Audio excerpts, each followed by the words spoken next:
Историјата на еден народ е најзначаен елемент, односно многу значајна за опстанокот на народот, како што е македонскиот народ и државата Македонија.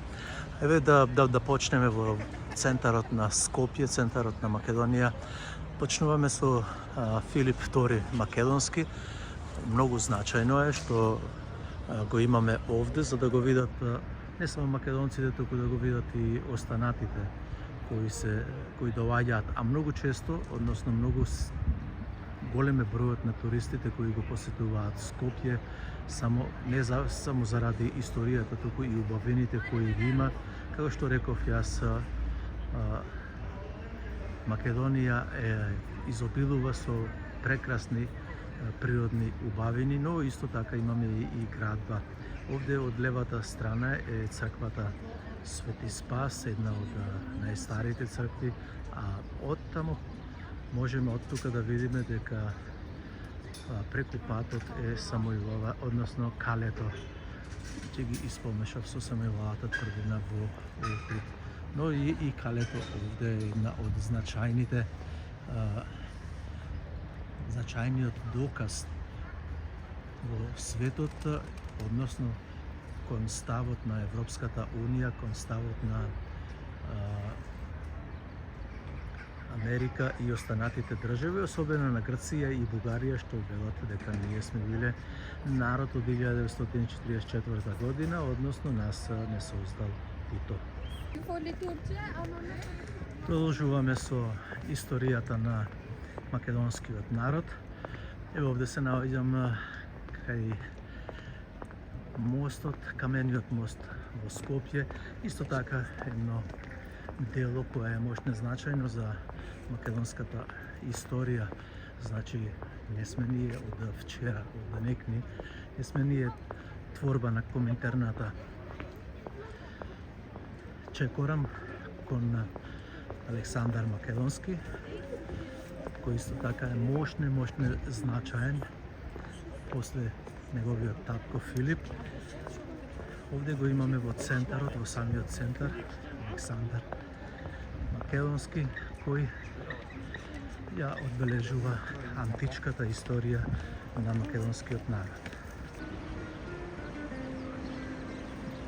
Реката Вардар, едно доказателство, еден пример, не дека е од античко време, туку кој знае од кога е. Господ знае од кога е оваа река. И како што реков, навално ќе се свртам уште еднаш. Филип II Македонски, камениот мост овде на кој се наоѓам, реката Вардар, најдобар доказ за потеклото, односно годините кои се опстанокот на македонскиот народ на овие македонски простори овде. И не е Македонија само географски поим, како некои што милуваат да кажат, дури и од нашите научници. Не е Македонија географски поим. Македонија е етногеографска земја, каде што македонците од античко време, од пред Исус Христос, неколку века постојат овде на овие простори. Не имало, не има и ќе не има. Понатаму сакам да покажам тука мощно значајно е дека после Филип II Македонски, Александар Македонски, овде близко се наоѓа и Јустинијана Прима. Тој е роден во едно скопско село, не ми текнува сега името кое е на селото, но значајно е, како што реков, да знаеме и за Јустинијана Прима, кој е од 4 век. Значи, тука паралелно со античкото време и христијанството во Македонија датира уште од 1 век со доаѓањето на апостол Павле, а потоа со отворањето на црквата со која раководел Јустинијана. Тоа е ова личност. Значи, од другата страна е реката Вардар, односно на истата страна, од десно е камениот мост и тоа е едно доказателство, еден доказ за македонското постоење со векови.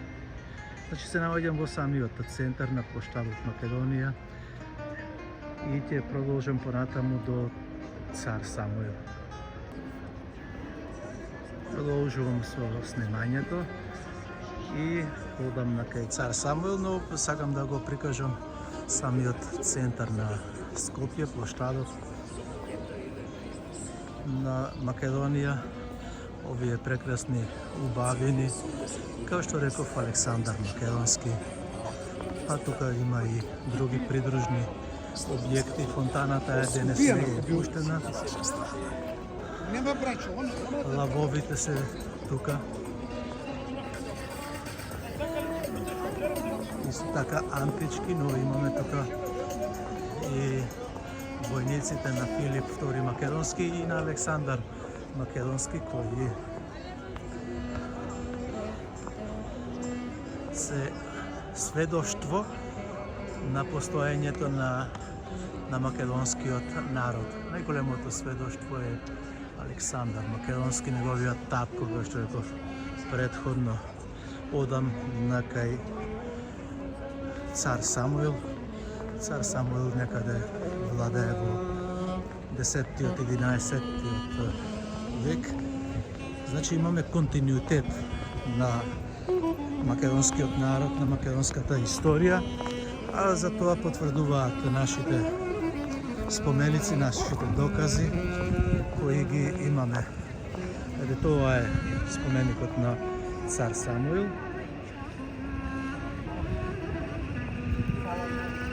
Од 10-11 век познато е Цар Самуил дека ја имал таја можност со македонците да направат една држава, македонска држава, за која денес спорот се води со Бугарија и нашите историчари така глатко го предадоја Цар Самуил дека бил заедничка личност со бугарите. Воопшто не се сложувам со нивната констатација. Чекорам по оваа античка земја, македонска античка земја, понатаму и библиска земја, каде што македонскиот народ го нашол својот дом, својата татковина. Тука не сакам да го испуштам и да испуштам борбата од македонското востание, односно крестненското востание со Беровски, Димитар Поп Георгиев Беровски. Морам да го реализирам тоа.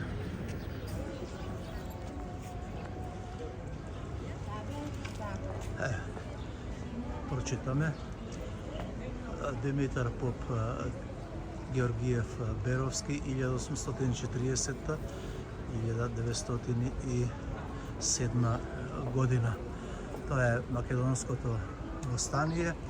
Еде пишува на нивниот печат македонското востание. Печат на началник на штабот 1878 година. Како што реков, можне значајно е да го одбележиме Беровски, а после него ќе го одбележиме и Гоце Делчев. Така да ќе ја заокружуваме историјата полека до поново време. Овде е Гоце Делчев, исто така на плоштадот можне значајно македонски апостол во поновото време и создавањето на македонската држава, на еден од најзаслужните за создавањето на поновата македонска држава, лидер, револуционер, учител, апостол е Гоце Делчев. Таквите нешта не смееме да ги заборавиме, да ги пропуштиме, ниту пак, како што реков, имаме ние право да разговараме и да ги пишуваме нашите историски личности, македонски личности, дека се заеднички личности со бугарската историја. Апсолутно бугарите си имаат своје потекло, си имаат своја историја и потекнуваат некаде од азиските држави, татаро-монголски држави и тој е нивното потекло, што тие денес се срамат и се лутат ако ние им речеме дека се од тоа потекло. Ние македонците не се срамиме дека сме 2-3 илјади години со истото потекло, континуитет. Еве тука е и Даме Груев. Даме Груев, знаете дека е еден од носителите на Илинденското восстание, учесник во Илинденското восстание, роден 1971 година во Смилево, загина 1906 после Илинденското восстание. Штета што нашите револуционери на таков начин загинаа. Одиме понатаму до Методија Андонов Ченто. Пред Методија Андонов Ченто, споменикот каде што одам сега, во тој правец, тука сакам да го спомнам и Димитар Чуповски, познат македонски револуционер, кој ја изработи картата на целокупна Македонија во Советскиот сојуз. Да, истакнат македонски револуционер. Одиме понатаму да ја заокружиме историјата на македонскиот народ со Методија Андонов Ченто, најголемиот првиот председател на независна, односно на Република Македонија 1944 година, кој предводеше Асномските одлуки, македонскиот народ да има своја национална држава, сопствена држава, и тоа се случи во тие години. И Методија Андонов Ченто беше председател на президиумот, потоа беше и првиот председател на македонците во 1944 година. Тука ќе ја заокружам историјата на македонскиот народ со тоа што само ќе додадам дека 1991 година македонскиот народ на референдум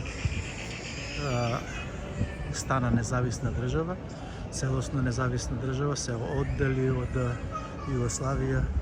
97% од народот гласаше за таа независност. Секое добро, драги мои македонци, каде и да сте. Да ја сакаме и сакајте ја Македонија.